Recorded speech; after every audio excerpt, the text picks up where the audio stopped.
জনাব স্পিকার, একাদশ জাতীয় সংসদের 2021 সালের প্রথম অধিবেশনে ভাষণ প্রদানের এই সাংবিধানিক দায়িত্ব পালনের সুযোগ পাওয়া আমি পরম করুণাময় আল্লাহর নিকট শুকরিয়া আদায় করছি। এ উপলক্ষে আমি আপনাকে এবং আপনার মাধ্যমে মাননীয় সংসদ সদস্যবৃন্দ ও প্রিয় দেশবাসীকে ইংরেজি নববর্ষের শুভেচ্ছা ও উষ্ণ অভিনন্দন জানাচ্ছি। সময়ের সাশ্রয়ের জন্য ভাষণ সংক্ষিপ্ত আকারে আমি এই মহান সংসদে পাঠ করছি। সম্পূর্ণ ভাষণ টেবিলে উপস্থাপন করা আছে। জনাব স্পিকার, সম্পূর্ণ ভাষণটিকে পঠিত হিসাবে গণ্য করে কার্যবিবরণীতে অন্তর্ভুক্ত করার জন্য আপনাকে অনুরোধ করছি। আমি গভীর শ্রদ্ধা ও কৃতজ্ঞতার সঙ্গে স্মরণ করছি স্বাধীন বাংলাদেশের মহান স্থপতি, সর্বকালের সর্বশ্রেষ্ঠ বাঙালি, জাতির পিতা বঙ্গবন্ধু শেখ মুজিবুর রহমানকে। সশ্রদ্ধ চিত্তে স্মরণ করছি সকল বীর মুক্তিযোদ্ধা ও অমর শহীদকে, যাদের অসীম সাহস ও আত্মত্যাগের বিনিময়ে আমরা অর্জন করেছি একটি সার্বভৌম দেশ ও স্বাধীন জাতিসত্তা, পবিত্র সংবিধান ও লাল সবুজ পতাকা। আমি কৃতজ্ঞতার সঙ্গে স্মরণ করছি জাতীয় চার নেতা সৈয়দ নজরুল ইসলাম, তাজউদ্দিন আহমদ, এম মনসুর আলী এবং AHM কামারুজ্জামানকে, যারা বঙ্গবন্ধুর পক্ষে মুক্তিযুদ্ধকালীন সরকারের নেতৃত্ব দিয়েছিলেন। আমি আরও শ্রদ্ধা করে স্মরণ করছি বাঙালির গণতান্ত্রিক অধিকার আদায়ের সংগ্রামের 3 মহান পুরুষ, শেরে বাংলা একে ফজলুল হক, গণতন্ত্রের মানসপুত্র হুসেন শহীদ সোহরাওয়ার্দী ও মজলুম জননেতা মৌলানা আব্দুল হামিদ খান ভাসানীকে, যাদের অবদান আমাদের অধিকার আদায়ের সংগ্রামকে এগিয়ে নিয়ে গেছে। জাতির ইতিহাসে সবচেয়ে কলঙ্কজনক অধ্যায় 1975-এর 15ই আগস্টের বর্বর হত্যাকাণ্ড। জাতির পিতা বঙ্গবন্ধু শেখ মুজিবুর রহমানের সঙ্গে সেদিন শাহাদত বরণ করেছিলেন তার সহধর্মিণী মহিষী বঙ্গমাতা শেখ ফজিলাতুন্নেসা মুজিব, 3 পুত্র শেখ রাসেল, শেখ কামাল, শেখ জামাল এবং শেখ রাসেল, পুত্রবধূ সুলতানা কামাল ও পারভিন জামাল রুজি, ছোট ভাই শেখ আবু নাসের, ভগ্নিপতি ও মন্ত্রী আব্দুর রব সাইনিয়াবাদ ও তার পরিবারের সদস্যবৃন্দ, আওয়ামী যুবলীগের প্রতিষ্ঠাতা শেখ ফজলুল হক মনি এবং সামরিক সচিব ব্রিগেডিয়ার জামিল উদ্দিন আহমেদ। আমি তাদের সবাইকে অত্যন্ত দুঃখ ভারাক্রান্ত হৃদয়ে স্মরণ করছি এবং পরম করুণাময় আল্লাহর কাছে তাদের আত্মার মাগফিরাত কামনা করছি। আমি গভীর দুঃখের সঙ্গে স্মরণ করছি 2004 সালে 21শে আগস্টের জনসভায় জননেত্রী শেখ হাসিনাকে লক্ষ্য করে পরিচালিত গ্রেনেড হামলায় শাহাদত বরণকারী নারী নেত্রী আইভি রহমান সহ আওয়ামী লীগের নিবেদিত প্রাণ নেতাকর্মীদের। আমি সর্বশক্তিমান আল্লাহর কাছে তাদের সকলের রুহের মাগফিরাত কামনা করছি। গত বছর জাতীয় জীবনের বিভিন্ন ক্ষেত্রে যে সকল বিশিষ্ট ব্যক্তিকে আমরা হারিয়েছি, তাদেরকেও আমি এখানে গভীর শ্রদ্ধার সঙ্গে স্মরণ করছি। যাদের মধ্যে রয়েছেন সাবেক মন্ত্রী ও বাংলাদেশ আওয়ামী লীগের প্রেসিডিয়াম সদস্য মোহাম্মদ নাসিম ও বেগম সাহারা খাতুন, সাবেক ডেপুটি স্পিকার শওকত আলী, ধর্ম প্রতিমন্ত্রী শেখ মোহাম্মদ আবদুল্লাহ ও বেশ কয়েকজন সংসদ সদস্য সহ অনেক রাজনৈতিক নেতৃবৃন্দ। এছাড়া হারিয়েছি বীর মুক্তিযোদ্ধা সহ শিক্ষা, সংস্কৃতি, ক্রীড়া, রাজনৈতিক ও সামাজিক অঙ্গনের অনেক ব্যক্তিত্বকে। আমি তাদের আত্মার মাগফিরাত ও শান্তি কামনা করছি। জনাব স্পিকার, সকল রাজনৈতিক দলের অংশগ্রহণে গত 30 ডিসেম্বর 2018 তারিখে অবাধ, সুষ্ঠু ও নিরপেক্ষ নির্বাচনের মাধ্যমে একাদশ জাতীয় সংসদ নির্বাচনে নিরঙ্কুশ সংখ্যাগরিষ্ঠতা অর্জন করে চতুর্থবারের মতো মাননীয় প্রধানমন্ত্রী শেখ হাসিনার নেতৃত্বে সরকার গঠিত হয়। জাতির পিতা বঙ্গবন্ধুর স্বপ্নে সোনার বাংলা গড়ার প্রত্যয়ে প্রধানমন্ত্রী শেখ হাসিনার নেতৃত্বাধীন সরকার রূপকল্প 2021 ও রূপকল্প 2041 গ্রহণ করে। ষষ্ঠ সপ্তম পঞ্চবার্ষিকী পরিকল্পনা সফলতার সাথে বাস্তবায়নের মাধ্যমে জাতিসংঘ ঘোষিত সহস্রাব্দ উন্নয়ন ও অভিষ্টের লক্ষ্যমাত্রাসমূহ নির্ধারিত সময়ের আগেই অর্জন করে। বাংলাদেশ উন্নয়নশীল দেশের শ্রেণীতে উত্তরণের সকল যোগ্যতা অর্জন করেছে। আন্তর্জাতিক অঙ্গনে বাংলাদেশ এখন উন্নয়নের রোল মডেল।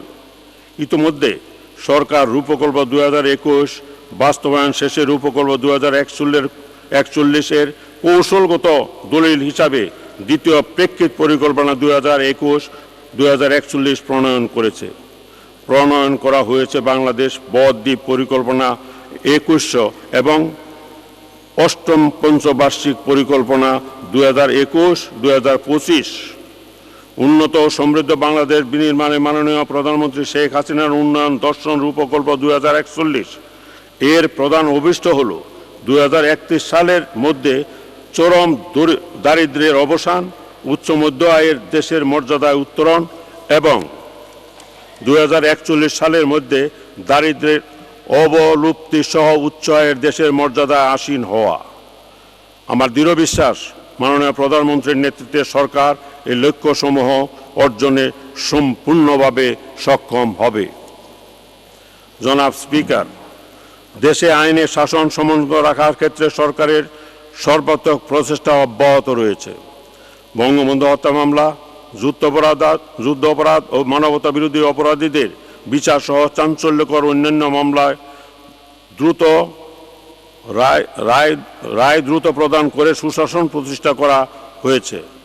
দুর্নীতি দমন কমিশনকে আরও শক্তিশালীকরণের পাশাপাশি জাতীয় মানবাধিকার কমিশন ও তথ্য কমিশন প্রতিষ্ঠা করা হয়েছে। দুর্নীতি, মাদক, জঙ্গিবাদ, সন্ত্রাস ও উগ্রবাদ এবং সাম্প্রদায়িকতা প্রতিরোধে সরকারের জিরো টলারেন্স নীতি ব্যাপক সাফল্য পেয়েছে, যা বিশ্বব্যাপী প্রশংসিত হচ্ছে এবং জনজীবনে স্বস্তি বিরাজ করছে।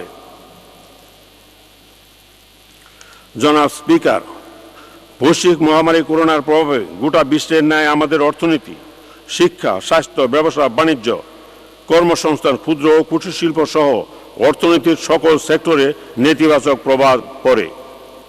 এই পরিস্থিতি মোকাবেলা করতে মাননীয় প্রধানমন্ত্রী শেখ হাসিনা 31 দফার নির্দেশনা সহ ভার্চুয়াল কনফারেন্সের মাধ্যমে নানামুখী দিক নির্দেশনা প্রদান করেছেন।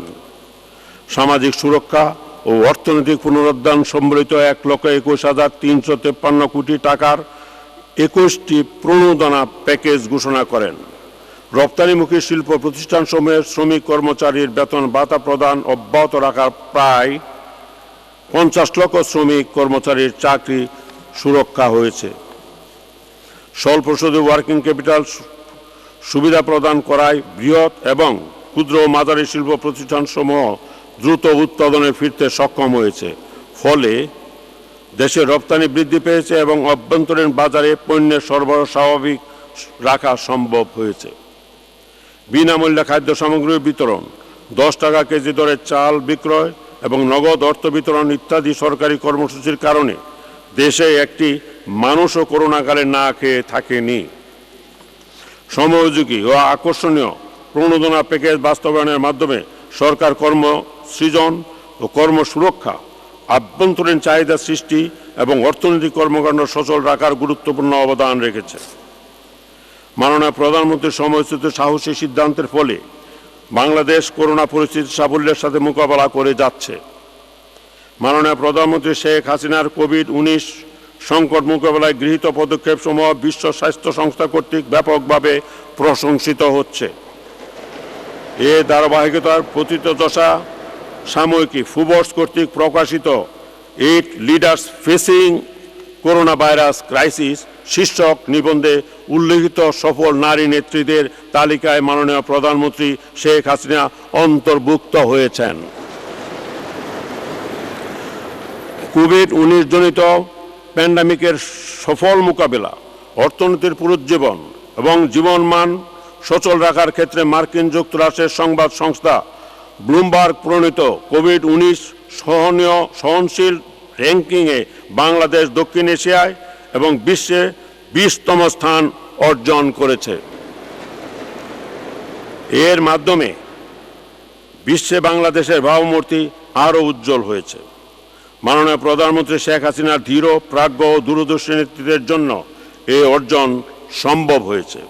এই জন্য আমি তাকে উষ্ণ অভিনন্দন ও আন্তরিক ধন্যবাদ জানাই।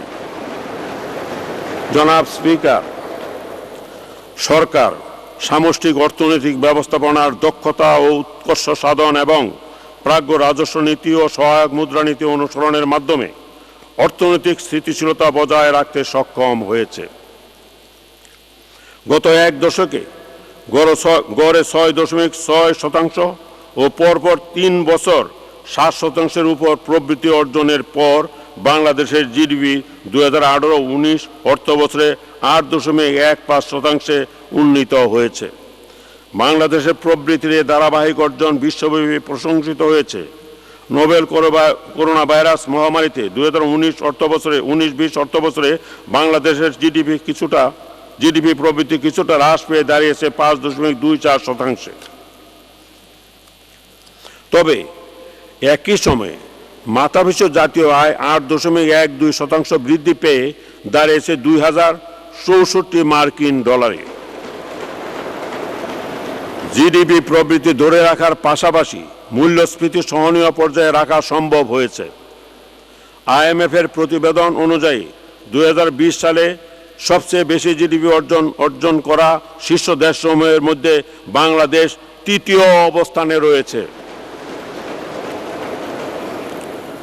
কোভিড-19 প্রভাবে দেশের স্বাস্থ্য খাতের তাৎক্ষণিক প্রয়োজন মেটানো সহ অর্থনৈতিক পুনরুদ্ধার কার্যক্রমে কৃষি, সামাজিক নিরাপত্তা, কর্মসৃজন ও পল্লী উন্নয়ন খাত সমূহকে অগ্রাধিকার দিয়ে 2020-21 অর্থবছরের বাজেটের আকার পূর্ববর্তী বছরের তুলনায় 13.24% বৃদ্ধি করে 5,68,000 কোটি টাকায় উন্নীত করা হয়েছে।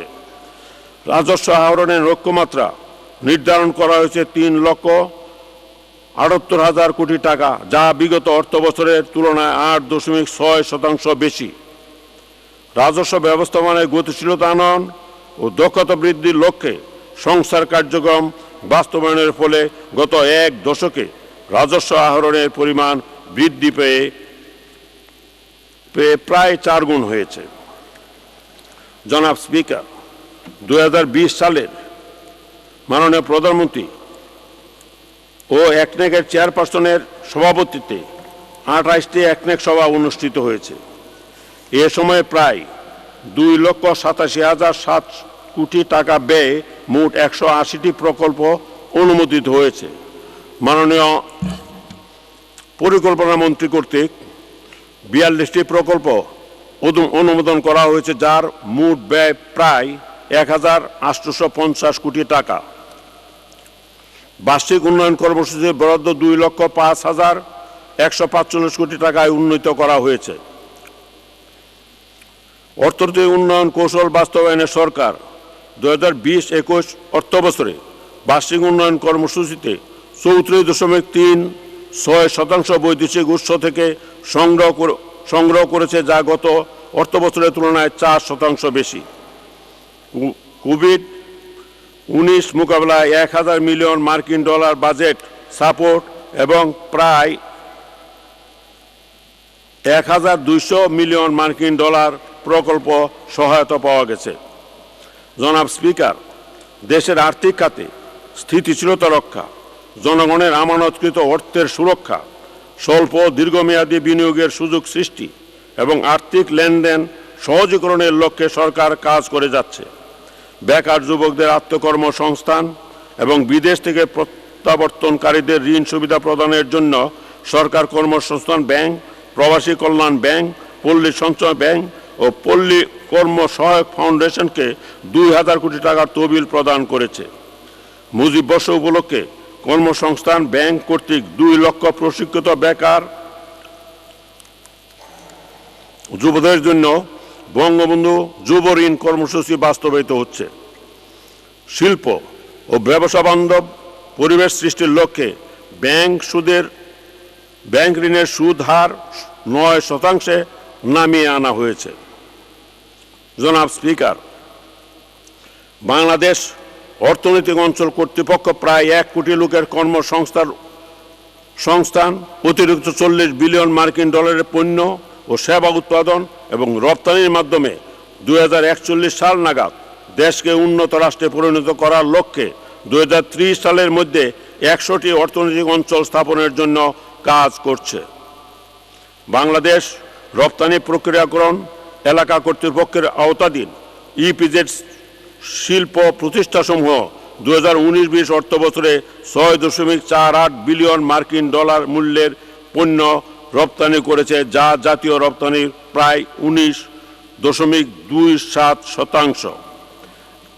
এ পর্যন্ত ইপিজেড থেকে ক্রমপুঞ্জিত রপ্তানির পরিমাণ 83.68 বিলিয়ন মার্কিন ডলার। বাংলাদেশকে মধ্যম আয়ের দেশে রূপান্তরের কৌশল হিসাবে পিপিপি কর্তৃপক্ষ এ পর্যন্ত মোট 77টি প্রকল্প বাস্তবায়নে কাজ করছে।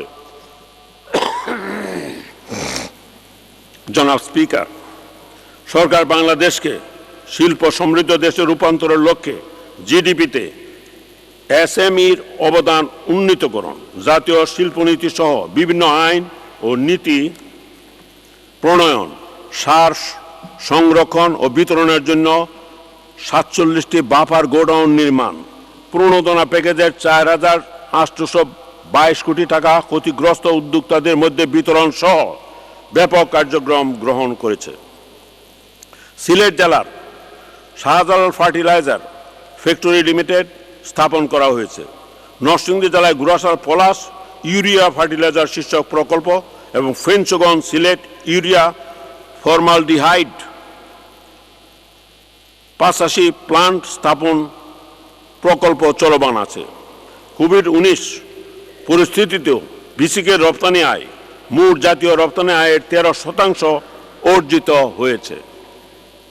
বস্ত্র পাট খাতের প্রতিযোগিতায় সক্ষমতা বৃদ্ধি, বাজার সম্প্রসারণ এবং কর্মসংস্থান সৃষ্টির লক্ষ্যে সরকার নিরলসভাবে কাজ করছে।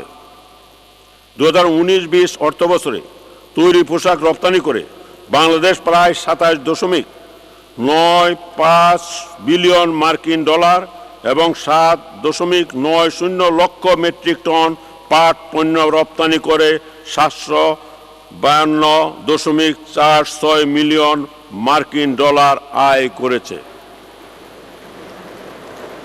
যুক্তরাষ্ট্র ও চীনের বাণিজ্য বিরোধ, জ্বালানি তেলের মূল্য হ্রাস, বৈশ্বিক মহামারী করোনার কারণে বিগত অর্থবছরে দেশের রপ্তানি আয়ে ঋণাত্মক প্রবৃদ্ধি হলেও চলতি অর্থবছরের শুরু থেকেই রপ্তানি আয় প্রবৃদ্ধির মূল ধারায় ফিরে এসেছে।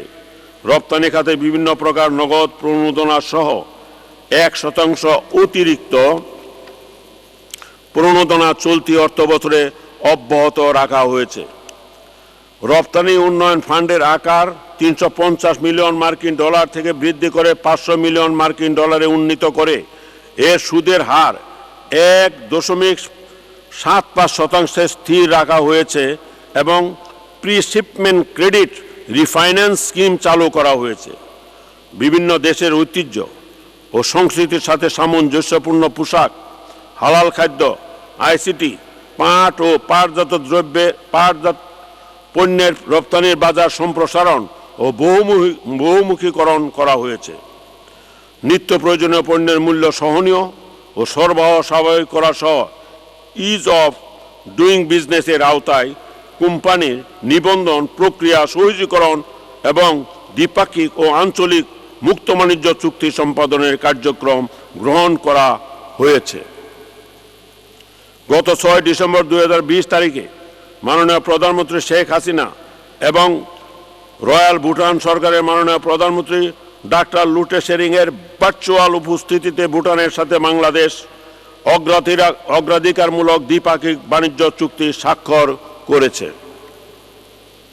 জনাব স্পিকার, বৈধ পথে রেমিটেন্স প্রেরণে 2% হারে নগদ প্রণোদনা এবং রেমিটেন্স প্রেরণ পদ্ধতি সহজীকরণের সুফল হিসাবে প্রবাস আয়ের ক্ষেত্রে উল্লেখযোগ্য প্রবৃদ্ধি অর্জিত হয়েছে। 2019-20 অর্থবছরে প্রবাস আয় পূর্ববর্তী অর্থবছরের তুলনায় 10.87% বৃদ্ধি পেয়ে দাঁড়িয়েছে 18.21 বিলিয়ন মার্কিন ডলারে। বৈদেশিক মুদ্রার রিজার্ভ উল্লেখযোগ্য হারে বৃদ্ধি পেয়ে 43 মিলিয়ন মার্কিন ডলার ছাড়িয়েছে, যা এ যাবৎকালের মধ্যে সর্বোচ্চ। কোভিড-19 প্রাদুর্ভাবজনিত কারণে প্রবাস আয় হ্রাসের সম্ভাবনা থাকলেও চলতি অর্থবছরের প্রথম 6 মাসে প্রবাস আয়ে প্রবৃদ্ধির হার 38%, যা অত্যন্ত আশাব্যঞ্জক। বৈদেশিক শ্রমবাজার সম্প্রসারণ, দক্ষতা উন্নয়ন, নিরাপদ অভিবাসন সহ সরকারের নানামুখী পদক্ষেপ ও কূটনৈতিক তৎপরতা অব্যাহত রয়েছে। করোনায় ক্ষতিগ্রস্ত প্রবাসী শ্রমিক ও তাদের পরিবারের সদস্যদের সহজ শর্তে ঋণ প্রদান করা হচ্ছে। করোনার প্রভাব হ্রাস করার জন্য সরকার 14.28 বিলিয়ন মার্কিন ডলারের মধ্যে শ্রমিকদের জন্য 1 বিলিয়ন মার্কিন ডলার বরাদ্দ দিয়েছে। গার্মেন্টস শ্রমিকদের নিম্নতম মজুরি 1,662 টাকা থেকে 8,000 টাকা এবং রাষ্ট্রায়ত্ত কলকারখানায় 4,150 টাকা থেকে 8,300 টাকা উন্নীত করা হয়েছে। জনাব স্পিকার, কৃষি বান্ধব সরকার কৃষকদের যথাযথ ফসল চাষে উদ্বুদ্ধকরণ ও দুর্যোগে প্রণোদনা এবং সার সহ কৃষি উপকরণে উন্নয়ন সহায়তা প্রদান, কৃষি যান্ত্রিকীকরণে ভর্তুকি, প্রতিকূলতা সহিষ্ণু জাত উদ্ভাবন, প্রতি ইঞ্চি জমি আবাদের আওতায় আনয়ন ইত্যাদি নীতি গ্রহণ করেছে। ফলে শস্য উৎপাদন 4,53,64,000 মেট্রিক টনে উন্নীত হয়েছে। ফলে খাদ্যশস্য উৎপাদন কোভিড-19 পরিস্থিতির মধ্যে ফসল উৎপাদন ধারা অব্যাহত রেখে বাংলাদেশ বিশ্বে ধান এবং সবজি উৎপাদনে তৃতীয়, আম উৎপাদনে সপ্তম, আলু ও পেয়ারা উৎপাদনে 8ম স্থানে উন্নীত হয়েছে। বাংলাদেশ আজ মাছ, মাংস ও ডিম উৎপাদনে স্বয়ংসম্পূর্ণ। মৎস্য ও প্রাণীজাত পণ্যের উৎপাদন ও বাজারজাত কার্যক্রম সচল রাখা হয়েছে। মা ইলিশ রক্ষা ও জাটকা সংরক্ষণ কার্যক্রম বাস্তবায়নের ফলে ইলিশের উৎপাদন উত্তরোত্তর বৃদ্ধি পাচ্ছে। বাংলাদেশে করোনা ভাইরাস সংক্রমণের শুরুতে মাননীয় প্রধানমন্ত্রী শেখ হাসিনার সময়োপযোগী দিক নির্দেশনার খাদ্য নিরাপত্তা নিশ্চিতকরণে খাদ্যশস্য পরিবহন, গ্রহণ ও বিতরণ নির্বিঘ্ন রাখা হয়। পল্লী অঞ্চলে অতি দরিদ্র পরিবারের জন্য অতিরিক্ত 1 মাস সহ খাদ্যবান্ধব কর্মসূচি চালু রাখা এবং শহরাঞ্চলে নিম্ন আয়ের কর্মহীন মানুষের জন্য বিশেষ ওএমএস কর্মসূচি চালু করে পূর্ববর্তী অর্থবছরের তুলনায় যথাক্রমে প্রায় 19 ও 24% বেশি খাদ্যশস্য বিতরণ করা হয়। এছাড়া খাদ্যের নিরাপদতা রক্ষায় নানাবিধ আইনি পদক্ষেপ গ্রহণ অব্যাহত রয়েছে। পানি সম্পদ উন্নয়নে দেশের প্রায় 110 হেক্টর বন্যামুক্ত ও নিষ্কাশনযোগ্য এলাকার মধ্যে প্রায় 65 লক্ষ হেক্টর জমিকে বন্যা নিয়ন্ত্রণ, সেচ ও নিষ্কাশন সুবিধার আওতায় আনা হয়েছে। এতে বছরে অতিরিক্ত প্রায় 111 লক্ষ মেট্রিক টন খাদ্যশস্য উৎপাদিত হচ্ছে, যা দেশের খাদ্যে স্বয়ংসম্পূর্ণতা অর্জনে গুরুত্বপূর্ণ ভূমিকা রাখছে। বাংলাদেশ বদ্বীপ পরিকল্পনা 2100-তে বিনিয়োগ অগ্রাধিকার হিসাবে 80টি কার্যক্রম বাস্তবায়নের জন্য চিহ্নিত করা হয়েছে। এর মধ্যে 23টি কার্যক্রমই পানি সম্পদ মন্ত্রণালয়ের বাস্তবায়নাধীন এডিপি-ভুক্ত প্রকল্পের মাধ্যমে বাস্তবায়িত হচ্ছে। পরিবেশ উন্নয়নে বিভিন্ন আইন, বিধিমালা, পলিসি ও গাইডলাইন প্রণয়ন করা হয়েছে। জলবায়ু পরিবর্তন মোকাবেলা, জীববৈচিত্র্য সংরক্ষণ ও বর্জ্য ব্যবস্থাপনার নিয়মিত এনফোর্সমেন্ট ও ভ্রাম্যমাণ আদালত পরিচালনা করা হচ্ছে। বন, বন্যপ্রাণী ও জীববৈচিত্র্যের সুষ্ঠু ব্যবস্থাপনা নিশ্চিতকল্পে গাজীপুর জেলায় Sheikh Kamal wild life centre প্রতিষ্ঠা করা হয়েছে। মাননীয় প্রধানমন্ত্রী শেখ হাসিনার সুযোগ্য কন্যা, আন্তর্জাতিক খ্যাতিসম্পন্ন অটিজম বিশেষজ্ঞ, বিশ্ব স্বাস্থ্য সংস্থার মানসিক স্বাস্থ্য বিষয়ক উপদেষ্টা বিশেষজ্ঞ উপদেষ্টা প্যানেলের সদস্য Miss Saima Hossain Wazed climate vulnerable ফোরামের থিমেটিক অ্যাম্বাসাডার হিসেবে মনোনীত হন। এর ফলে আন্তর্জাতিক পরিমণ্ডলে বাংলাদেশের অবস্থান ও ভাবমূর্তি আরও গৌরবময়, সুসংহত ও উজ্জ্বল হয়েছে। জনাব স্পিকার, মুজিব বর্ষে বাংলাদেশের একজন মানুষও গৃহহীন থাকবে না। মাননীয় প্রধানমন্ত্রীর নির্দেশনা বাস্তবায়নে সরকার নিরলসভাবে কাজ করে যাচ্ছে। আশ্রয়ন 2 প্রকল্পের আওতায় এ পর্যন্ত মোট 3,65,473টি ভূমিহীন ও গৃহহীন পরিবারকে পুনর্বাসন এবং ক্ষুদ্র নৃগোষ্ঠী 600টি পরিবারের জন্য বিশেষ ডিজাইনের গড় নির্মাণ করা হয়েছে। মাননীয় প্রধানমন্ত্রী শেখ হাসিনার বিশেষ মানবিক বিবেচনায় বলপূর্বক বাস্তুচ্যুত 11 লক্ষ রোহিঙ্গা নাগরিকের বাসস্থানের জন্য আশ্রয়ন 3 প্রকল্প বাংলাদেশ নৌবাহিনী কর্তৃক নোয়াখালী জেলার বাসাঞ্চলে বাস্তবায়ন করা হচ্ছে। এই পর্যন্ত স্বেচ্ছাপ্রণোদিত 3,476 জন রোহিঙ্গাকে বাসস্থানে স্থানান্তর করা হয়েছে। ভাসমান ও ছিন্নমূল মানুষের জন্য ঢাকায় 533টি আবাসিক ফ্ল্যাট নির্মাণের কার্যক্রম চলমান রয়েছে। মাননীয় মন্ত্রী, মাননীয় বিচারপতি এবং সচিব পদমর্যাদা সম্পন্ন কর্মকর্তাদের জন্য ফ্ল্যাট নির্মাণ করা হয়েছে।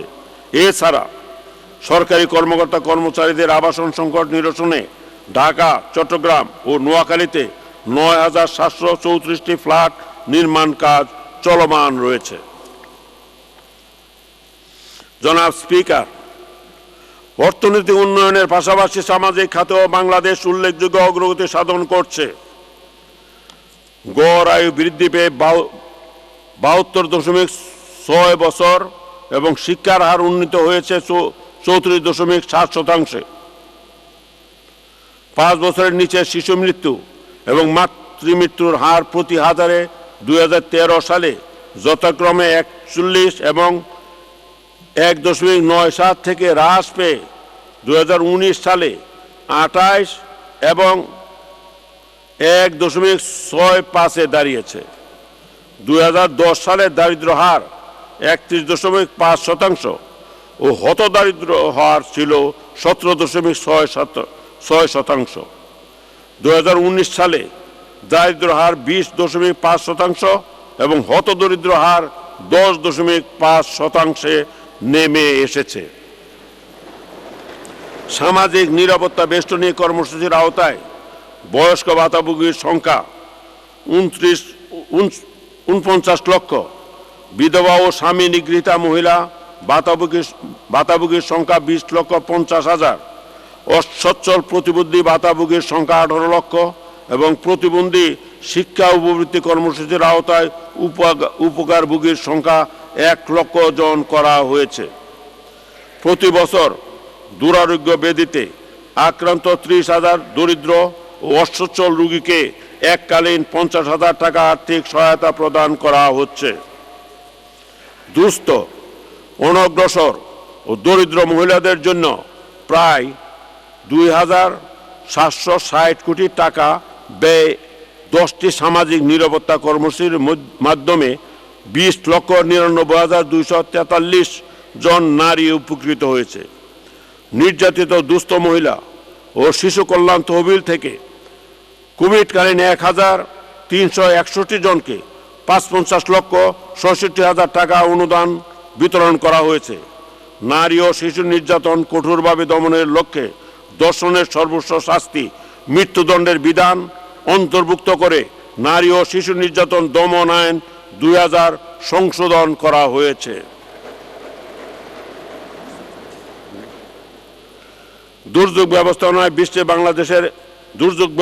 বিশ্বে বাংলাদেশ এখন রোল মডেল। কোভিড মহামারী, পরপর 5 দফা বন্যা এবং আমফান মোকাবেলায় তড়িৎ সাড়া প্রদান ও মানবিক সহায়তার মাধ্যমে বাংলাদেশ কার্যকরভাবে দুর্যোগ মোকাবেলা করেছে। মালদ্বীপে অবস্থানরত অভিবাসী বাংলাদেশি কর্মীদের কোভিড-19 পরিপ্রেক্ষিতে উদ্ভূত মানবতার পরিস্থিতি লাঘবে ত্রাণ সামগ্রী প্রেরণ করা হয়েছে। করোনা মহামারী মোকাবেলায় 10 সদস্যের মেডিকেল টিম 120 মেট্রিক টন খাদ্য সামগ্রী, স্বাস্থ্যসেবা ও চিকিৎসা সামগ্রী প্রেরণ সহ আটকে পড়া মালদ্বীপের নাগরিকদের সে দেশে ফেরত পাঠানো হয়েছে। ব্যক্তিগত সুরক্ষা সামগ্রী এবং প্রয়োজনীয় চিকিৎসা সরঞ্জাম সহ সেনাবাহিনীর 135 সদস্য বিশিষ্ট মেডিকেল টিম কুয়েতে প্রেরণ করা হয়েছে।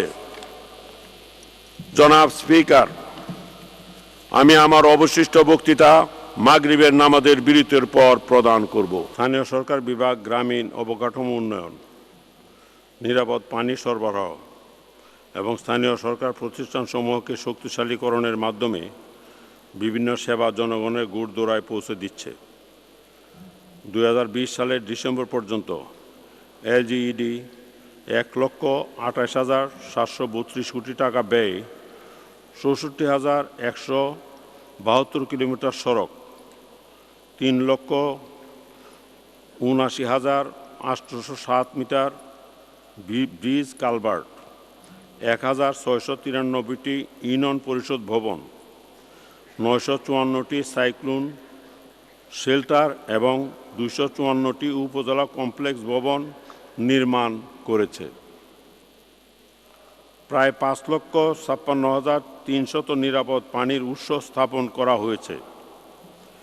নির্বাচনী ইশতেহার 2018-এর অঙ্গীকার বাস্তবায়নে পল্লী অঞ্চলে আধুনিক নগর সুবিধাদি সম্প্রসারণের জন্য আমার গ্রাম আমার শহর এই ধারণাটিকে ভিত্তি করে কর্মপরিকল্পনা প্রণয়ন ও বাস্তবায়নের উদ্যোগ গ্রহণ করা হয়েছে।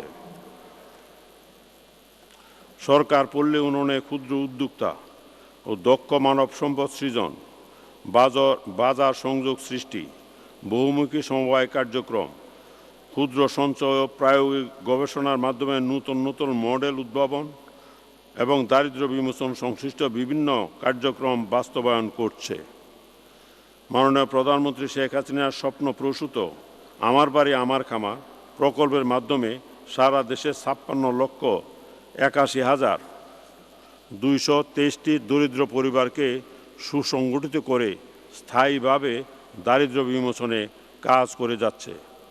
এ লক্ষ্যে সরকার পল্লী সঞ্চয় ব্যাংক প্রতিষ্ঠা করেছে। জনাব স্পিকার, মাননীয় প্রধানমন্ত্রী শেখ হাসিনার উদ্যোগে স্বাক্ষরিত শান্তি চুক্তির ফলে অনগ্রসর পার্বত্য অঞ্চল জাতীয় উন্নয়নের মূলধারায় যুক্ত হয়েছে। ফলে জাতি, ধর্ম, বর্ণ নির্বিশেষে সকলের মধ্যে সৌহার্দ্য ও সম্প্রীতি বিরাজ করছে। প্রত্যন্ত অঞ্চলে বিদ্যুতায়নে 217 কোটি টাকার সোলার প্রকল্প ও জাতির পিতার জন্মশতবার্ষিকী উদযাপনের লক্ষ্যে বৃক্ষরোপণ, বেতবুনিয়াস্ত স্যাটেলাইট স্টেশনে জাতির পিতার মুরাল ও 6টি স্মার্ট ভিলেজ স্থাপন করা হয়েছে। ধর্মীয় সংস্কৃতির বিকাশ ও ধর্মীয় চেতনায় উদ্বুদ্ধ করে জনগণের নৈতিক, মান ও আর্থসামাজিক উন্নয়নের লক্ষ্যে সরকার জনমুখী বিভিন্ন পদক্ষেপ গ্রহণ ও বাস্তবায়নের কাজ করে যাচ্ছে। মুসলিম, হিন্দু, বৌদ্ধ, খ্রিস্টান সহ সকল সম্প্রদায়ের ধর্মীয় উৎসবসমূহ নির্বিঘ্নে যথাযথ ভাব ও গাম্ভীর্য উৎসবমুখর পরিবেশে শান্তিপূর্ণভাবে উদযাপিত হচ্ছে।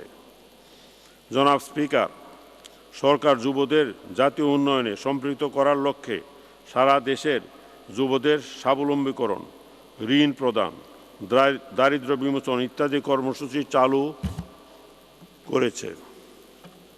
ন্যাশনাল সার্ভিস কর্মসূচির আওতায় দেশের 37টি জেলার মোট 2,29,737 জনকে প্রশিক্ষণ প্রদান এবং 2,26,402 জনের অস্থায়ী কর্মসংস্থানের ব্যবস্থা করা হয়েছে। পর্যায়ক্রমে এই কর্মসূচি দেশের সকল জেলায় সম্প্রসারণ করা হচ্ছে। ক্রীড়া উন্নয়নে সরকার দেশব্যাপী ব্যাপক অবকাঠামো নির্মাণ এবং শিক্ষা প্রতিষ্ঠান, ক্রীড়া ক্লাব ও যুব ক্লাবের মাধ্যমে বিনামূল্যে ক্রীড়া সরঞ্জাম ও অর্থ বিতরণ করছে। ভারতের পাটনায় অনুষ্ঠিত 4 দলীয় মহিলা টি-20 ক্রিকেট সিরিজে ভারত মহিলা ক্রিকেট দলকে হারিয়ে বাংলাদেশ মহিলা ক্রিকেট দল চ্যাম্পিয়ন হওয়ার গৌরব অর্জন করে।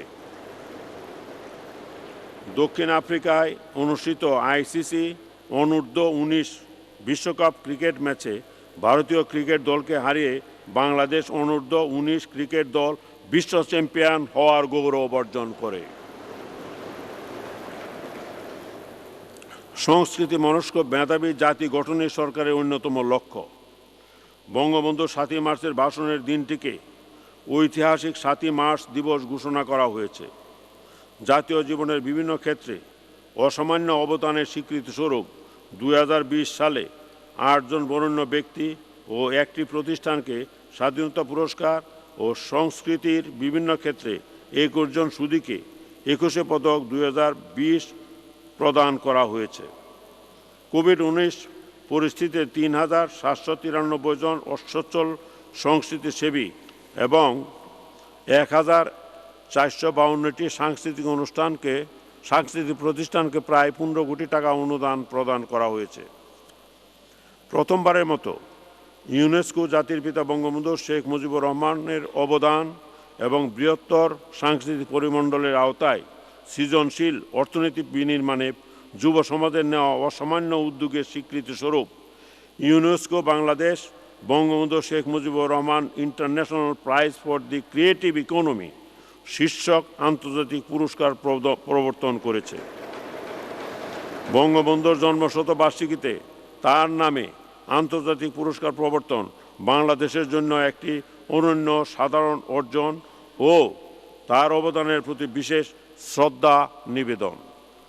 এই পুরস্কার বিশ্বব্যাপী বাংলাদেশের ব্র্যান্ডিং ও ইমেজ বিল্ডিংয়ে বিশেষ ভূমিকা রাখবে।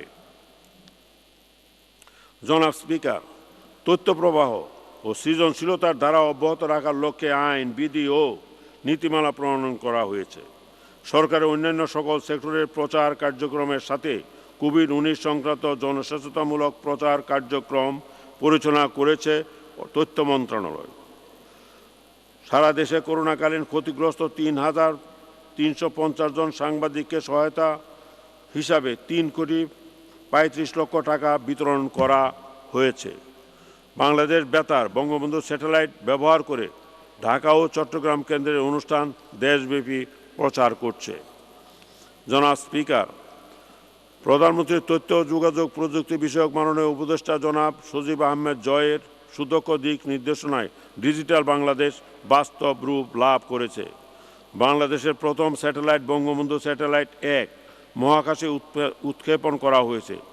দেশে টেলিডেন্সিটি 99.68% ও ইন্টারনেট ডেন্সিটি 64.90%। ডাক ব্যবস্থার আধুনিকায়নের লক্ষ্যে দেশের 8,500টি ডাকঘরকে ডিজিটাল ডাকঘরে রূপান্তর করা হয়েছে। তথ্য যোগাযোগ প্রযুক্তি শিল্পের উন্নয়নে বিগত 12 বছরে দেশের 3,800 ইউনিয়ন এবং 18,434টি প্রতিষ্ঠান ইন্টারনেটে সংযুক্ত হয়েছে। প্রায় 8,000 শিক্ষা প্রতিষ্ঠানে শেখ রাসেল ডিজিটাল ল্যাব প্রতিষ্ঠা করা হয়েছে। প্রায় 15 লক্ষ জনকে আইসিটি বিষয়ে প্রশিক্ষণ প্রদান সহ কর্মসংস্থানের সুযোগ সৃষ্টি করা হয়েছে। তরুণদের উদ্ভাবন বিকাশে স্টার্টআপ বাংলাদেশ লিমিটেড কোম্পানি প্রতিষ্ঠা করা হয়েছে। 39টি হাইটেক পার্ক নির্মাণের কার্যক্রম চলছে। 64 জেলায় শেখ কামাল আইটিস ট্রেনিং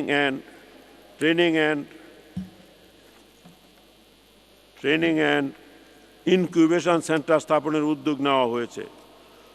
নির্মাণাধীন 5টি হাইটেক ও আইটি পার্কে ব্যবসায়িক কার্যক্রম শুরু হওয়ায় এতে 1,200 মিলিয়ন মার্কিন ডলারের বিনিয়োগ প্রস্তাব এসেছে এবং 50 মিলিয়ন মার্কিন ডলার বিনিয়োগ হয়েছে। 964টি সরকারি সেবাকে ডিজিটাল সেবায় রূপান্তর করা হয়েছে। Blockchain, IoT, AI, robotics, big ডেটার মতো ফ্রন্টিয়ার টেকনোলজিতে দক্ষ মানব সম্পদ তৈরি হচ্ছে এবং এই লক্ষ্যে 27টি বিশেষায়িত ল্যাবরেটরি স্থাপন করা হয়েছে। 2021 সালের জ্ঞানভিত্তিক ক্যাপ্টেন্সি করেছে সে, ডেফিনেটলি আমরা তার কাছে আশা করছি, এতদিনে হি ইজ কোয়াইট এক্সপিরিয়েন্স একজন ক্রিকেটার এবং সে ক্যাপ্টেন্সি করেছেও। আমরা তার কাছ থেকে ডেফিনেটলি মাঠে সেইভাবে টিমকে লিড করবে, আমরা সেই ধরনেরই আমরা আশা করছি এবং সাকসেসফুলি টুর্নামেন্টটা সিরিজটা শেষ করবে, এটাও আমরা আশা করি।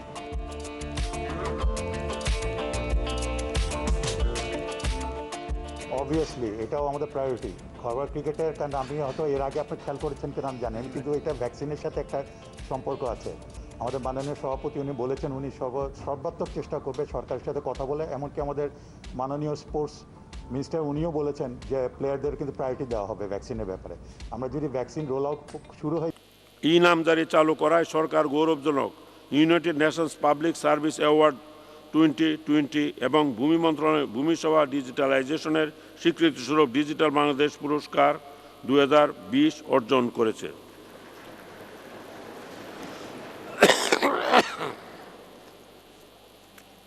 জনাব স্পিকার, শিক্ষা জাতির সার্বিক উন্নয়ন ও সমৃদ্ধির চাবিকাঠি। প্রাথমিক শিক্ষা হচ্ছে শিক্ষার বুনিয়াদ। সরকার প্রাথমিক শিক্ষা সম্প্রসারণ ও মানোন্নয়নের লক্ষ্যে বিগত এক দশকে যুগান্তকারী পদক্ষেপ গ্রহণ করেছে। এর মধ্যে উল্লেখযোগ্য বহুধ অবকাঠামো উন্নয়ন, প্রাথমিক শিক্ষায় আইসিটি ব্যবহারের প্রসার, প্রাক প্রাথমিক স্তর ও একীভূত শিক্ষা চালুকরণ, উপবৃত্তি প্রদান, বিনামূল্যে বই বিতরণ, শিক্ষক নিয়োগ ও দক্ষতা উন্নয়ন এবং ঝরে পড়া রোধ ইত্যাদি। মাননীয় প্রধানমন্ত্রী ভার্চুয়াল অনুষ্ঠানের মাধ্যমে 31 ডিসেম্বর 2020 তারিখে 2021 শিক্ষাবর্ষে সারা দেশের 4,16,55,226 জন শিক্ষার্থীর মাঝে 34,36,62,412 কপি পাঠ্যপুস্তক বিতরণ কার্যক্রমের শুভ উদ্বোধন করেন।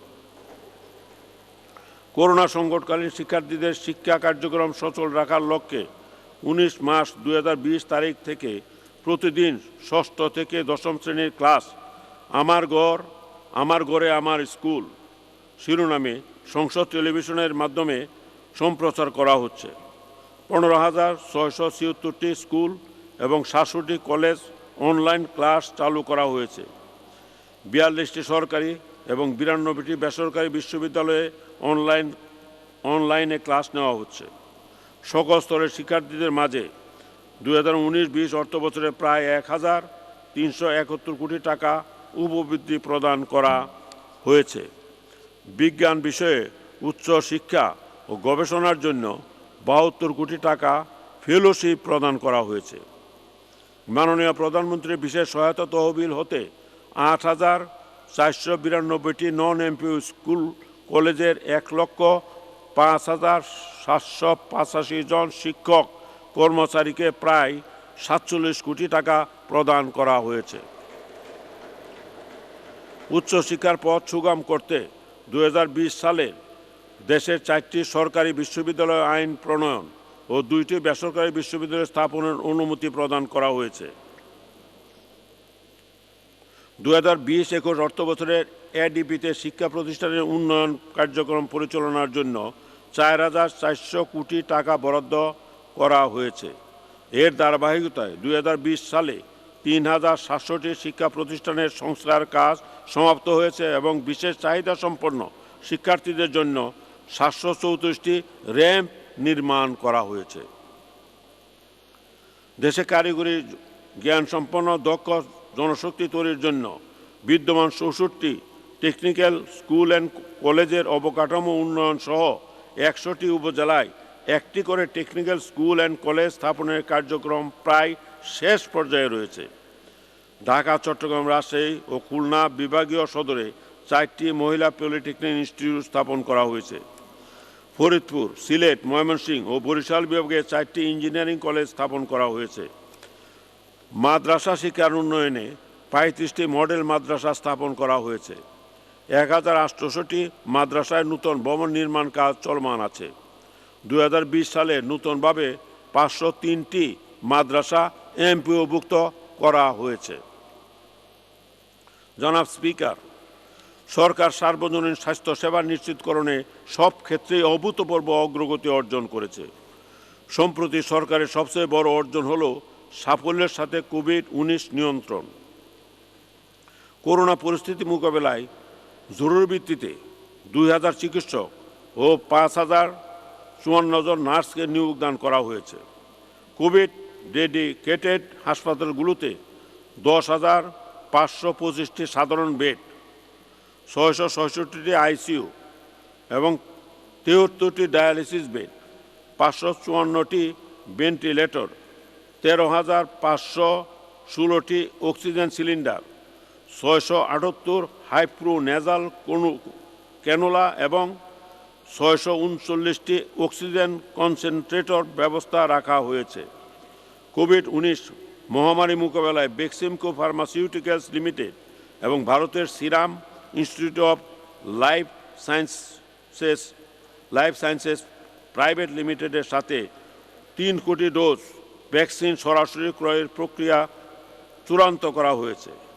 এর ধারাবাহিকতায় সিএমএসডি মাধ্যমে জরুরি ভিত্তিতে ভ্যাকসিন ক্রয় বাবদ 60 মিলিয়ন মার্কিন ডলার ভারতীয় প্রতিষ্ঠানের অনুকূলে প্রদান করা হয়। আমি আশা করছি সরকার খুব শীঘ্রই দেশের জনগণকে কোভিড-19 টিকা প্রদান করতে পারবে। চিকিৎসা শিক্ষার সম্প্রসারণ ও গুণগত মান উন্নয়নে বঙ্গবন্ধু শেখ মুজিব মেডিকেল বিশ্ববিদ্যালয়ের পাশাপাশি 4টি বিভাগে মেডিকেল বিশ্ববিদ্যালয় স্থাপনের কার্যক্রম চলমান রয়েছে। চিকিৎসা শিক্ষাকে বিশ্বমানে উন্নীত করার লক্ষ্যে বাংলাদেশ চিকিৎসা শিক্ষা অ্যাক্রেডিটেশন আইন 2020 প্রণীত হচ্ছে। কোভিড-19 মোকাবেলায় 25টি সরকারি মেডিকেল কলেজ ও 14টি বেসরকারি মেডিকেল কলেজ ডিসেম্বর 2020 পর্যন্ত 10,55,056 জন ব্যক্তির কোভিড-19 এর নমুনা পরীক্ষা করা হয়েছে এবং এ কার্যক্রম অব্যাহত রয়েছে। মাঠ পর্যায়ে পরিবার পরিকল্পনা সেবা কেন্দ্রসমূহে কোভিড-19 প্রতিরোধের ব্যবস্থা গ্রহণপূর্বক মা ও শিশু স্বাস্থ্য সেবা কার্যক্রম চলমান রয়েছে। জনাব স্পিকার, মুজিব বর্ষে সবার জন্য বিদ্যুৎ সুবিধা নিশ্চিত করার মাধ্যমে প্রতিশ্রুত শেখ হাসিনার উদ্যোগ ঘরে ঘরে বিদ্যুৎ বাস্তবায়ন করা হচ্ছে। বিদ্যুতের স্থাপিত ক্ষমতা ক্যাপটিভ ও নবায়নযোগ্য জ্বালানি সহ 24,421 মেগাওয়াটে এবং বিদ্যুৎ সুবিধাভোগী জনসংখ্যা 47 থেকে 99 ভাগে উন্নীত হয়েছে। বিদ্যুৎ খাতের পরিকল্পনা অনুযায়ী ইতিমধ্যে 2021 সালের উৎপাদন লক্ষ্যমাত্রা 24,000 মেগাওয়াটে উন্নীত হয়েছে। 2030 সালে বিদ্যুৎ উৎপাদন ক্ষমতা 40,000 মেগাওয়াট এবং 2041 সালে 60,000 মেগাওয়াটে উন্নীত হবে। করোনা ভাইরাস মহামারীর মধ্যেও রূপপুর পারমাণবিক বিদ্যুৎ কেন্দ্র নির্মাণ কাজ সন্তোষজনকভাবে এগিয়ে চলছে। জ্বালানি খাতের উন্নয়নে 4টি নূতন গ্যাস ক্ষেত্র আবিষ্কার করা হয়েছে। আমদানিকৃত এলএনজি সহ প্রায় 1300 MMCFD গ্যাস সরবরাহ বৃদ্ধি ও 1159 কিলোমিটার গ্যাস সঞ্চালন পাইপলাইন স্থাপন করা হয়েছে। জ্বালানি তেলের সরবরাহ 40 লক্ষ থেকে 55 লক্ষ মেট্রিক টন, মজুত ক্ষমতা 8.94 লক্ষ থেকে 13.20 লক্ষ মেট্রিক টন এবং এলপিজির ব্যবহার 45,000 থেকে 11 লক্ষ মেট্রিক টনে উন্নীত হয়েছে। জনাব স্পিকার, দেশের আর্থসামাজিক উন্নয়নে 24টি মেগা প্রকল্প বাস্তবায়নাধীন রয়েছে। 2020 সালে উন্নয়ন খাতে প্রায় 1,532 কিলোমিটার মহাসড়ক মজবুতীকরণ সহ প্রায় 1,416 কিলোমিটার মহাসড়ক প্রশস্তকরণ, 85টি সেতু ও 752টি কালভার্ট নির্মাণ ও পুনর্নির্মাণ করা হয়েছে। পরিচালন খাতের আওতায় প্রায় 58 কিলোমিটার মহাসড়ক মেরামত, সংস্কার ও রক্ষণাবেক্ষণ এবং 27টি সেতু ও 119টি কালভার্ট নির্মাণ ও পুনর্নির্মাণ করা হয়েছে। সরকার 2009 থেকে এ পর্যন্ত 453 কিলোমিটার জাতীয় মহাসড়ক 4 লেন বা তদূর্ধ্ব লেনে উন্নীত করেছে। বর্তমানে প্রায় 441 কিলোমিটার জাতীয় মহাসড়ক উভয় পাশে পৃথক সার্ভিস লেন সহ 4 লেনে উন্নীতকরণ ও প্রায় 176 কিলোমিটার জাতীয় মহাসড়ক সার্ভিস লেন ব্যতীত 4 লেনে উন্নীতকরণের কাজ চলছে। ঢাকা মহানগরী ও পার্শ্ববর্তী এলাকায় যানজট নিরসনে ঢাকা ম্যাস ট্রানজিট কোম্পানি লিমিটেডের আওতায় সরকার 6টি এমআরটি লাইন নির্মাণের সময়বদ্ধ পরিকল্পনার 2030 গ্রহণ করেছে। উত্তরা 3য় পর্ব থেকে মতিঝিল পর্যন্ত 20.10 কিলোমিটার দীর্ঘ এমআরটি লাইন 6 এর এ পর্যন্ত সার্বিক অগ্রগতি প্রায় 55%। ইতিমধ্যে ডিপোর অভ্যন্তরে ও ডায়াডাক্টের উপর প্রায় 14 কিলোমিটার রেল লাইন স্থাপন করা হয়েছে। পাতাল ও উড়াল মেট্রো রেলের সমন্বয়ে 31.41 কিলোমিটার দীর্ঘ এমআরটি লাইন 1 নির্মাণের লক্ষ্যে ডিটেইল ডিজাইনের কাজ চলমান রয়েছে। 20 কিলোমিটার দীর্ঘ এমআরটি লাইন 5 এর নর্দার্ন রুটের বেসিক ডিজাইন ও সার্ভে এবং 17.40 কিলোমিটার দীর্ঘ সাউদার্ন রুটের কাজ চলমান রয়েছে। গণপরিবহনের যাতায়াত সুবিধার লক্ষ্যে ইলেকট্রনিক টুল কালেকশন সিস্টেম এবং র্যাপিড পাসের পরিধি বৃদ্ধির জন্য প্রকল্প গ্রহণ করা হয়েছে। জনাব স্পিকার, মাননীয় প্রধানমন্ত্রী শেখ হাসিনার বলিষ্ঠ নেতৃত্বে নিজস্ব অর্থায়নে পদ্মা বহুমুখী সেতুর 2 প্রান্তের মাওয়া ও জাজিরা সংযোগকারী সর্বশেষ 41তম স্প্যান স্থাপন করার মাধ্যমে সেতুর 6.15 কিলোমিটার মূল অবকাঠামো দৃশ্যমান হয়েছে। পদ্মা সেতুর নির্মাণ কাজ জুলাই 2022 সাল নাগাদ সমাপ্ত হবে। এর ফলে দেশের দক্ষিণাঞ্চলের সাথে অন্যান্য অঞ্চলের সমন্বিত যোগাযোগ ব্যবস্থা গড়ে উঠবে। কর্ণফুলী নদীর তলদেশে 3.32 কিলোমিটার দীর্ঘ বঙ্গবন্ধু শেখ মুজিবুর রহমান বহুলেন টানেলের নির্মাণ কাজ ডিসেম্বর 2022 সাল নাগাদ সম্পন্ন হবে। ইতিমধ্যে টানেলের প্রথম টিউবের নির্মাণ শেষে গত 12 ডিসেম্বর 2020 থেকে দ্বিতীয় টিউবের নির্মাণ কাজ শুরু হয়েছে। হযরত শাহজালাল আন্তর্জাতিক বিমানবন্দর থেকে ঢাকা চট্টগ্রাম মহাসড়কের কুতুবখালী পর্যন্ত র্যাম্প সহ 46.73 কিলোমিটার ঢাকা এলিভেটেড এক্সপ্রেসওয়ের নির্মাণ কাজ জুন 2023 সাল নাগাদ সম্পন্ন হবে। হযরত শাহজালাল আন্তর্জাতিক বিমানবন্দর থেকে সার্ভার ইপিজেড পর্যন্ত 24 কিলোমিটার দীর্ঘ ঢাকা আশুলিয়া এলিভেটেড এক্সপ্রেসওয়ে নির্মাণ প্রকল্প চলমান রয়েছে।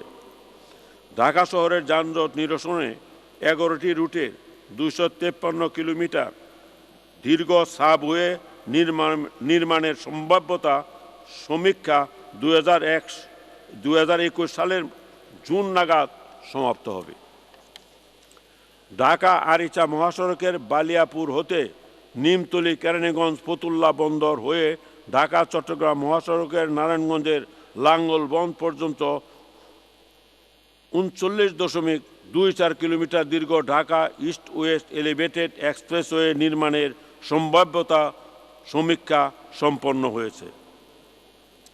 বাংলাদেশ রেলওয়েকে একটি পরিকল্পিত গণপরিবহন হিসেবে গড়ে তোলার লক্ষ্যে সরকার জুলাই 2014 সাল থেকে এ পর্যন্ত প্রায় 344 কিলোমিটার নতুন রেল লাইন, 368টি সেতু এবং 74টি স্টেশন ভবন নতুন নির্মাণ করেছে।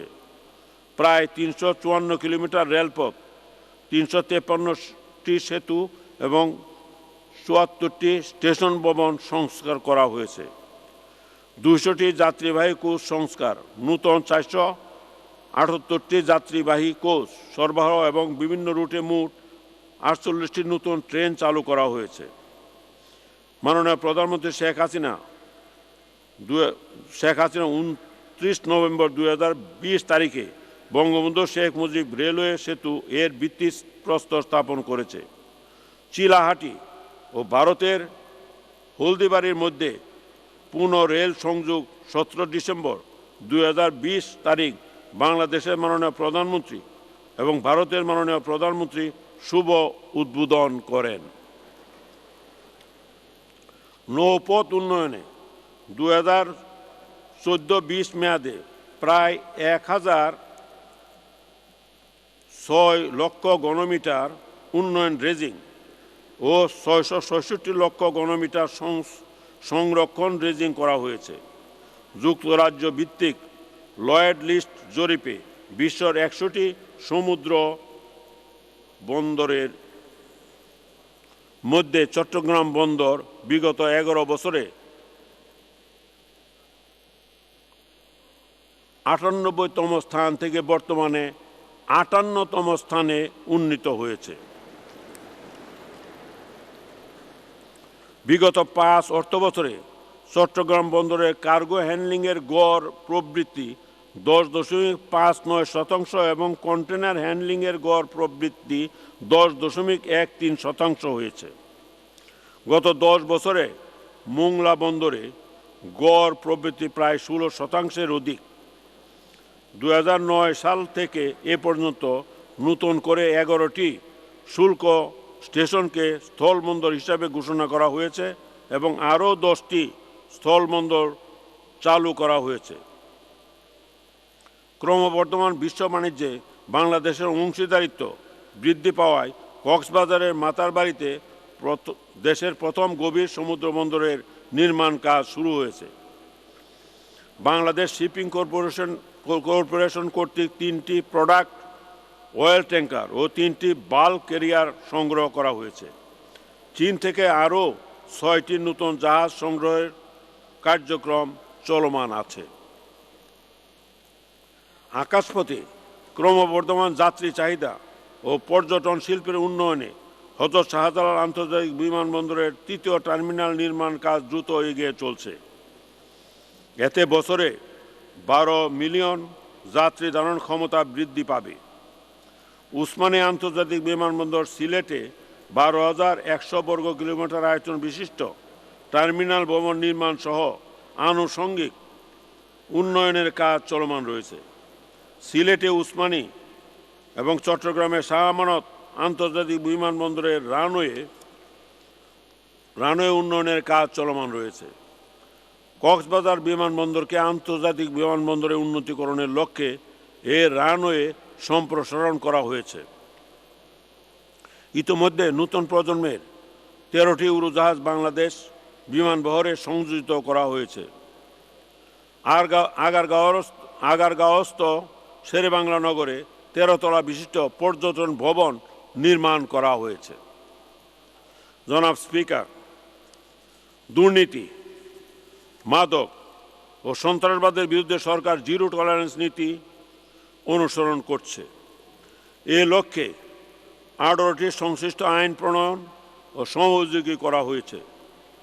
পুলিশ, অ্যাম্বুলেন্স ও ফায়ার সার্ভিসের সহায়তা পাওয়ার জন্য জাতীয় জরুরি সেবা 999 সেবাসহ অনলাইন জিডি, মহিলা, শিশু ও প্রতিবন্ধীদের জন্য সকল থানায় পৃথক পৃথক ব্যবস্থা এবং বিভিন্ন অ্যাপসের মাধ্যমে পুলিশের সেবা প্রদানের মান উন্নয়ন করা হয়েছে। বঙ্গবন্ধু হত্যা মামলার পলাতক ও আত্মগোপনকারী আসামি ক্যাপ্টেন আব্দুল মাজেদকে গ্রেপ্তার করে মৃত্যুদণ্ড রায় কার্যকর করা হয়েছে। বিজিবি ও বিএসএফের যৌথ প্রচেষ্টায় যশোরের 8.3 কিলোমিটার সীমান্ত ক্রাইম ফ্রি জোন হিসাবে ঘোষণা করা হয়েছে। অস্থায়ী ব্যাটালিয়ন আনসার এবং অঙ্গীভূত আনসার সদস্যদের রেশন সহ বিভিন্ন ধরনের ভাতা ও সম্মানী বৃদ্ধি করে সমুপযোগী করা হয়েছে। আনসার ও গ্রাম প্রতিরক্ষা বাহিনীর জন্য প্রথমবারের মতো সুনির্ধারিত পোশাক ও অস্ত্র সরবরাহ করা হয়েছে। বাংলাদেশ কোস্টগার্ডকে আধুনিক ইনশোর ও অফশোর পেট্রোল ভেসেল কমিশনিং সহ আধুনিকায়ন করা হয়েছে। পুলিশ, র্যাব ও অন্যান্য আইন শৃঙ্খলা বাহিনী কোভিড-19 বিস্তার রোধে মাঠ প্রশাসনের সাথে সমন্বয় রেখে জনসাধারণকে স্বাস্থ্যবিধি মেনে চলায় উদ্বুদ্ধকরণ ও সচেতনতা বৃদ্ধিতে নিরলস কাজ করে যাচ্ছে। মাদকের বিরুদ্ধে মাননীয় প্রধানমন্ত্রী ঘোষিত জিরো টলারেন্স নীতি বাস্তবায়নে ডোপ টেস্ট কার্যকর করা হয়েছে। পাসপোর্টের আন্তর্জাতিক মান উন্নয়নের পাসপোর্ট চালু করা হয়েছে। প্রতিটি উপজেলায় অন্তত একটি ফায়ার স্টেশন স্থাপনের অংশ হিসাবে এ পর্যন্ত 456টি ফায়ার স্টেশন চালু করা হয়েছে। কারাবন্দীদের আত্মকর্মসংস্থানের লক্ষ্যে 38টি ট্রেডে প্রশিক্ষণ ও উৎপাদিত পণ্যের লভ্যাংশের 50% প্রদান করা হচ্ছে এবং খাদ্যের মানোন্নয়নে আর্থিক বরাদ্দ বৃদ্ধি করা হয়েছে। জনাব স্পিকার, দেশের স্বাধীনতা, সার্বভৌমত্ব ও অখণ্ডতা রক্ষায় ফোর্সেস গোল 2030 এর আলোকে 2019-20 অর্থবছরে বাংলাদেশ নৌবাহিনীর বিভিন্ন কোরের 17টি ইউনিট গঠন করা হয়েছে। সেনাবাহিনীর সক্ষমতা বৃদ্ধির জন্য উল্লেখযোগ্য সংখ্যক যানবাহন ও আধুনিক সরঞ্জাম সংযোজিত হয়েছে। 2টি সাবমেরিন সংযোজনের মাধ্যমে বাংলাদেশ নৌবাহিনী আজ ত্রিমাত্রিক নৌবাহিনী হিসাবে বিশ্বে আত্মপ্রকাশ করেছে। গত 2009 সাল থেকে অদ্যাবধি নৌবাহিনীতে 31টি জাহাজ, 2টি মেরিটাইম হেলিকপ্টার এবং 2টি মেরিটাইম পেট্রোল এয়ারক্রাফট সংযোজিত হয়েছে। বাংলাদেশ বিমান বাহিনীতে আধুনিক উচ্চ ক্ষমতা সম্পন্ন বিমান, হেলিকপ্টার, রাডার, অত্যাধুনিক সমরাস্ত্র ও যন্ত্রপাতি সংযোজন করা হয়েছে। বাংলাদেশ জাতিসংঘের শান্তিরক্ষী প্রেরণকারী দেশ হিসাবে 31 আগস্ট 2020 তারিখে প্রথম স্থান পুনরুদ্ধার করেছে। বর্তমানে 60টি দেশের 60টি মিশনে বাংলাদেশ সশস্ত্র বাহিনী এবং পুলিশের মোট 6,865 জন শান্তিরক্ষা মিশনে নিয়োজিত থেকে বিশ্বে শান্তি প্রতিষ্ঠার পাশাপাশি বাংলাদেশের ভাবমূর্তি উন্নয়নে ভূমিকা রাখছে। জাতির পিতা বঙ্গবন্ধু শেখ মুজিবুর রহমানের পররাষ্ট্রনীতির মূল মন্ত্র সবার সাথে বন্ধুত্ব, কারো সাথে বৈরিতা নয়। এই নীতির উপর ভিত্তি করে বিশ্বব্যাপী করোনা পরিস্থিতি, মার্কিন যুক্তরাষ্ট্র ও চীনের মধ্যে নাটকীয় সম্পর্ক, ব্রেক্সিট পরবর্তী ইউরোপ ও ক্রমবর্ধমান শরণার্থী সংকটের মধ্যে সরকার বিশ্বের বন্ধুপ্রতিম দেশসমূহের সাথে সুসম্পর্ক রক্ষার মাধ্যমে বিভিন্ন প্রান্তে বসবাসরত প্রবাসী বাংলাদেশিদের জীবিকার ব্যবস্থা, কর্মক্ষেত্রে পুনর্নিয়োগের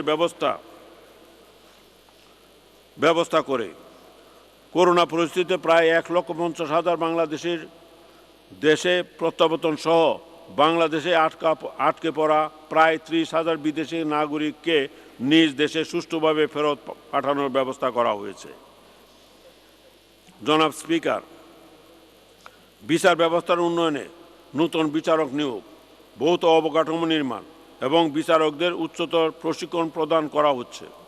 অসহায় দুস্থদের আইনি সহায়তা প্রদানের মাধ্যমে সংবিধান প্রদত্ত বিচার প্রাপ্তির অধিকার নিশ্চিত করা হয়েছে। মামলা ব্যবস্থাপনা ডিজিটাইজেশনে যুগান্তকারী পদক্ষেপ গ্রহণ করা হয়েছে। আইনি কাঠামো সুসংহতকরণে 2020 সালে 18টি আইন, 4টি অধ্যাদেশ, 273টি সংবিধিবদ্ধ প্রজ্ঞাপন এবং 58টি চুক্তি নিরীক্ষা করা হয়েছে। জনাব স্পিকার, দক্ষ, সেবামুখী, কল্যাণধর্মী ও দায়বদ্ধ জনপ্রশাসন গড়ে তোলার লক্ষ্যে সরকার কাজ করে যাচ্ছে। 29তম বিশেষ BCS-এর মাধ্যমে কোভিড-19 আক্রান্ত রোগীর চিকিৎসার জন্য জরুরি প্রয়োজনে নবসৃষ্ট সহকারী সার্জনের স্থায়ী ক্যাডার পদে 2,000 চিকিৎসক নিয়োগ দেওয়া হয়েছে। 42তম বিসিএসের মাধ্যমে আরও 2000 চিকিৎসক নিয়োগ প্রক্রিয়াধীন রয়েছে। সিনিয়র সচিব থেকে সহকারী সচিব এবং গ্রেড 1 থেকে গ্রেড 4 পর্যন্ত সর্বমোট 1029 জন কর্মকর্তাকে পদোন্নতি প্রদান করা হয়েছে। বিভিন্ন মন্ত্রণালয় ও বিভাগের 35,401টি পদ সৃজন এবং 4009টি পদ স্থায়ীকরণে সম্মতি দেওয়া হয়েছে। বেসামরিক প্রশাসনে চাকুরিরত অবস্থায় সরকারি কর্মচারীর মৃত্যুবরণ অথবা গুরুতর আহত হয়ে স্থায়ী অক্ষমতাজনিত মোট 1411টি পরিবারের অনুকূলে 106,65 লক্ষ টাকা আর্থিক অনুদান প্রদান করা হয়েছে। জনাব স্পিকার, বাঙালি জাতির জীবনের শ্রেষ্ঠ গৌরবোজ্জ্বল অধ্যায় 1971 সালের মহান মুক্তিযুদ্ধ। মহান মুক্তিযুদ্ধে অংশগ্রহণকারী সকল বীর মুক্তিযোদ্ধা এবং মৃত বীর মুক্তিযোদ্ধাদের ওয়ারিশানদের পূর্ণাঙ্গ তথ্য সম্বলিত একটি ম্যানেজমেন্ট ইনফরমেশন সিস্টেম প্রস্তুত করা হয়েছে। এর ফলে সরাসরি বীর মুক্তিযোদ্ধাদের ব্যাংক হিসাবে সম্মানী ভাতা প্রদান সহজতর হয়েছে। মুজিববর্ষের উপহার হিসাবে 14,000 গৃহ নির্মাণ করে বিনামূল্যে অসচ্ছল বীর মুক্তিযোদ্ধাদের প্রদান করার প্রকল্প গ্রহণ করা হয়েছে। স্বাধীন বাংলাদেশের প্রথম সরকারের শপথ গ্রহণ স্থানকে স্মরণীয় করে রাখার জন্য মুজিবনগর মুক্তিযুদ্ধ স্মৃতিকেন্দ্র স্থাপন এবং এর নির্মাণ কাজ শুরু হচ্ছে। বঙ্গবন্ধুর আদর্শ ও মুক্তিযুদ্ধের চেতনা বাস্তবায়ন শীর্ষক প্রকল্প ও মুক্তিযুদ্ধ ভিত্তিক প্যানোরামা নির্মাণ প্রকল্প গ্রহণ করা হচ্ছে। জনাব স্পিকার, বিশ্বশান্তি, গণতন্ত্র ও সুশাসন প্রতিষ্ঠা, সন্ত্রাস ও জঙ্গিবাদ নির্মূল, নারীর ক্ষমতায়ন, শিক্ষা, স্বাস্থ্য, তথ্য প্রযুক্তি খাতের উন্নয়ন, জলবায়ু পরিবর্তনের চ্যালেঞ্জ মোকাবেলা সহ বিভিন্ন ক্ষেত্রে অগ্রণী ভূমিকার স্বীকৃতিস্বরূপ মাননীয় প্রধানমন্ত্রী শেখ হাসিনা বিভিন্ন আন্তর্জাতিক পুরস্কার এবং সম্মাননায় ভূষিত হয়েছেন। মাননীয় প্রধানমন্ত্রীকে প্রদত্ত আন্তর্জাতিক পুরস্কার ও সম্মাননা সমূহ সমগ্র বিশ্বে বাংলাদেশের মর্যাদা বৃদ্ধি করেছে। মাননীয় প্রধানমন্ত্রী শেখ হাসিনার বলিষ্ঠ নেতৃত্ব ও দূরদর্শী দর্শন চিন্তায় আন্তর্জাতিক গুরুত্বপূর্ণ সম্মাননা সমূহ অর্জন সম্ভব হয়েছে। এই জন্য আমি মাননীয় প্রধানমন্ত্রীকে আবারও আন্তরিক অভিনন্দন জানাই।